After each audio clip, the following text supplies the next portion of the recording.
Here's how you'll be eating today. Yeah. It's weird. I think I made one mistake. I caught this massive rainbow trout, and I thought, we'll keep it alive. It's only the beginning of the day, and so I thought, well, let's put it in a bucket and put it in the. Oh, hey everybody! Hey, welcome to our show tonight, The Graveyard Shift with Justin Kim. Graveyard Shift. Hello. That's pretty good. Yeah, The Graveyard Shift. And today, another big day at the Dome, or what is it? The Dome at America's St. Louis. In St. Louis, Missouri. And there was a lot that happened today, starting with a very interesting staff meeting at the Adventist Review. Again, today, another brand new magazine. Every single day, folks, if you're joining us for the first time, the Adventist Review team puts out a full magazine, 55 pages every single day. And this is today's cover. I love just the color and the variety on these covers. Koreans, in their traditional attire. Yeah. Colorful. But my new boss walked into our staff meeting this morning with this copy, looking very, very concerned, telling us there was an egregious error in here that had angered the highest levels of the church. And I have to say, Justin, I was quite concerned. I mean, I'm brand new. I thought I was about to get terminated. But what in the end was it? I mean, he was messing with us. He was messing with us. But it was page 18. If you go online, you need to look at this. If you've got your bulletin, open it to page 18. What in the world were you doing to us this morning, Justin? Yeah, so we have two people in our staff and two wonderful people, Merle Poyer and Kim Brown, who have been working for us or with us for a billion years, and they will be retiring this year. And to properly send them off, we had Bill Knott, a former editor here at the Adventist Review, write a wonderful legacy piece on their behalf, talking about their character, their service, and some special memories. And how do you do this? So Merle is the operations manager and Kim is the finance manager. So how do we surprise them with this article without them knowing? So we got, it was a well-coordinated event, and we got this in. We put this as a undisclosed ad, and we put it into the magazine. It was printed out last night, came in this morning, and we said for some reason we didn't pass it out to the staff. And I went in and said, look, there's an error, and I buzzed it up a little bit more than that. And I just made them open to page 18, and they did. And they said, what's wrong with it? And we read it, and they're like, oh, and they were surprised. And very difficult to do for Merle to surprise her, and I think we did. Yeah, you got to understand, Merle watches everything that goes into the Adventist Review and misses nothing. So to pull this off, well, it was spectacular. I was both proud of you, and I'm a little messed up now because I'm the new guy. If something goes wrong, guess who gets the sack first? That's me. And so I'm going to need a little counseling. I'm going down to HR tomorrow to talk about what my new boss did to me. Yep. You guys can get the app, the GC Session app, and then download the actual PDF, or you can view it on the app. And it's, what is it, bulletin number 5, page 18, with the Korean lady in front, and then the rest of the magazine, just awesome reports from all around the world, and you can have it in your hand. All right. So that's today's edition. You don't want to miss that. A lot of things happened today. Today was a little bit different down on the floor. Today there were discussion groups led by Mark Finley and our very own Siku Dako. Yeah. And this was interesting. They were talking about mission and the path forward and kind of the theology of mission and preparing our hearts for mission, and broke into discussion groups so people could pray over and discuss various aspects. And one of the most interesting questions in the second part, they were talking about, let's study communion with the Father and then identity in Christ. And that's where this question came up, Justin. If somebody asked you, what is a Seventh-day Adventist, how would you respond? And the delegates discussed that. And I thought, well, I didn't get to go down there. I was literally shackled to my desk, so I wasn't allowed to go out and join the discussion groups today. But then I did see the question pop up on the monitor that we've got in the workroom. And I thought, well, I'm going to ask Justin that question. Justin, somebody asked you, hey, what is a Seventh-day Adventist? What would be your answer to that individual? That's a great answer, Justin. Yeah. So I remember when I was little, I remember saying, hey, we're just like Catholics, but we go to Mass on Saturday. That is a horrible answer. That is one of the most inaccurate answers I could come up with.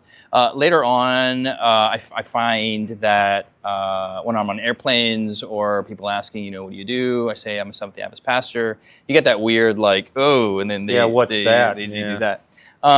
But really for the identity question, I just use our name, Seventh-day Adventist, Seventh day creation, that Jesus made all things in 6 days, and Jesus is the Alpha.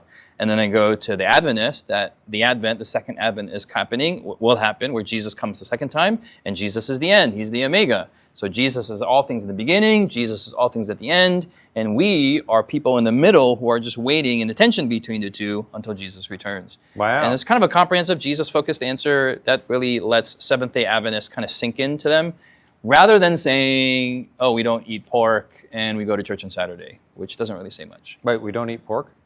Well, No, we don't eat pork. I'm just to be clear, we don't. No, that's true. Which is the standard answer allowed. And that's pretty astute answer. I believe Sister White at one point said when we settled on a name for this movement. Yeah, that's right. And locked it in.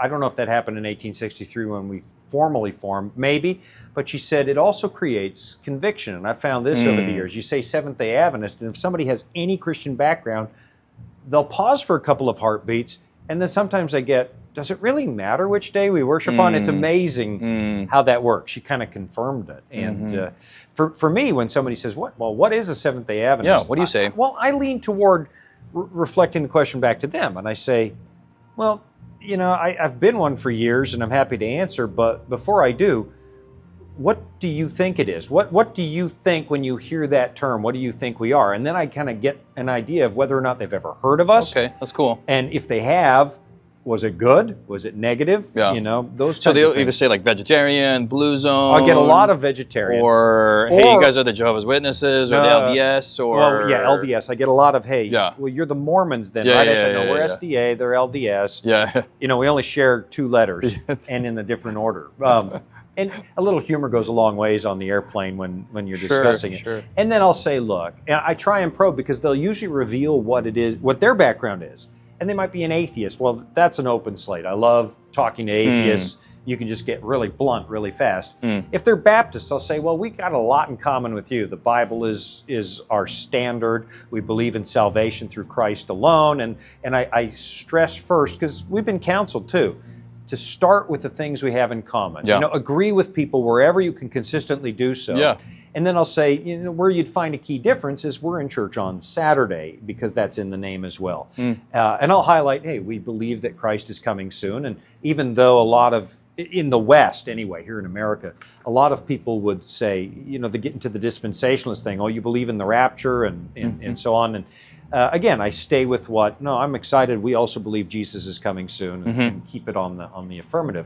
So I usually let them start the discussion so I can kind of gauge that's good. where they're coming from. You get their background, you know what commonalities start from, and have where the entry point of the conversation is. Yeah. And the best way to ask that question, by the way, you know, we're starting an evangelism class, but the best way to ask that question is really, what's your family's religious background instead of theirs, in case they're bitter about religion or they're, you know, not going to church or have strong opinions. They'll always name what they're, my grandmother was a Lutheran. That's valuable information. Then you kind of know where to start defining what it is that they're sitting next to. Yeah. Wonderful. So, well, let's talk about the other business of the floor today. It wasn't just the discussion groups. People welcomed it. Yeah. There was a particularly, I think it was Mike Ryan got up and preached a sermon using only verses from the Bible by memory. And he went on for 20, almost 30 minutes? And he strung together our favorite prophecies from Revelation and Daniel. All memorized from Scripture. Yeah, memorized. And wove it together into a narrative. I mean, the Bible is a narrative, but he took these prophetic passages from Daniel, Revelation. I heard some from Paul.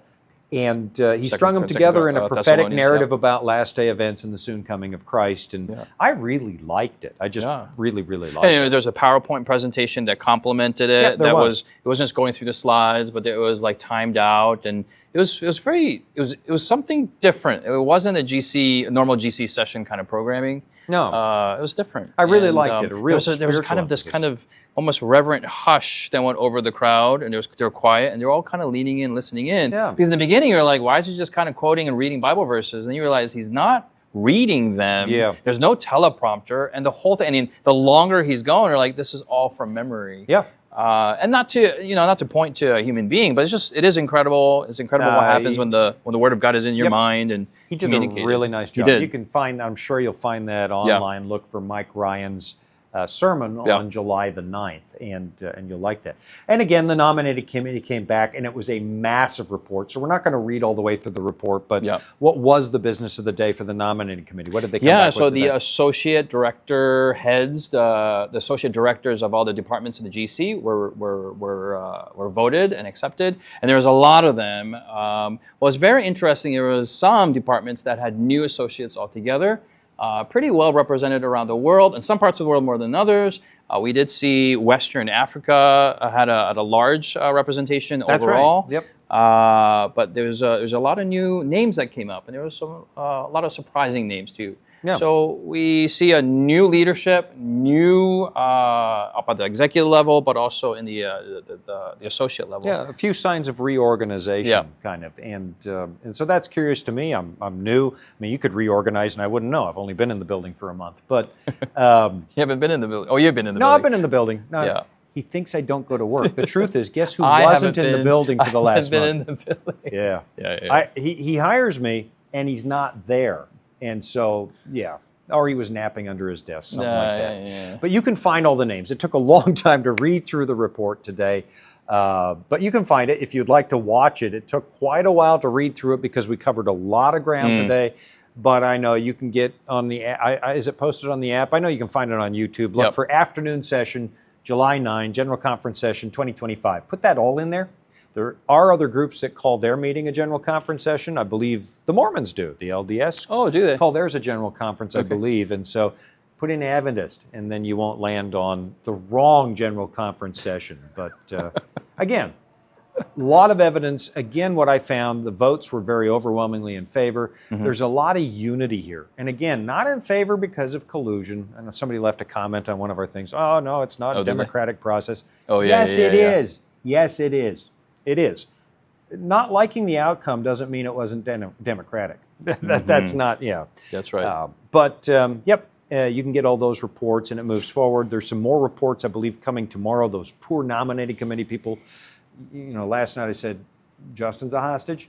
Really, the nominating committee's a hostage. They're locked in that room 12 hours a day. So I think tomorrow is when the departments for some of the divisions will be coming together. Yep. And so after that, there are a lot of names, but what happens is when the nominating committee has done all their work for the next 5 years, the World Church has their assignment. And so we do this once every 5 years to make sure that everything's done fairly, openly, transparently. We have our marching orders, and now we go. When do you come up for review? So there are some people who are appointed by the AdCom and Executive Committee, depending on which part. So this is the Office of General Counsel, Human Resources, the editors of the World Church. The editors, we are not the ones who create. Does that mean I'm coming up for review? Yeah, you too, for sure. It's been good knowing y'all. The editors are, in some ways, kind of the guardians of theology, the gates of theology. We're not the ones who create or come up with the doctrines, or not come up with the doctrines, but write out the doctrines and defend them. But we release what is on public and what doesn't. We're kind of filters in that sense. And so editors hold a very, very crucial role in the World Church. And so those are appointed at the first annual council after a general conference such as this one. So I'm up for review then. At the review. Are. The review reviews its reviewers. Well, that's kind of how it works. And I am going to go in October and just say Justin just wasn't here in June. He just wasn't around. I don't know where he was. Yeah, it's not true. He was actually doing some academic work. It was totally legitimate. Yeah. Thanks for joining us. Tomorrow is, it's time to just cut this off because I'm going to do something that gets me fired in October. Yeah, it will. Thanks for joining us, everybody, and we'll see you again tomorrow night. And as this wraps up, you should know it is a staff member's birthday, and we are going to get some food. As soon as this goes dark, you're going to be lonely and alone, and we'll be dining together. I think we get any meal we want as long as there's a toy in the bag. Yeah. Spaghetti. See you tomorrow.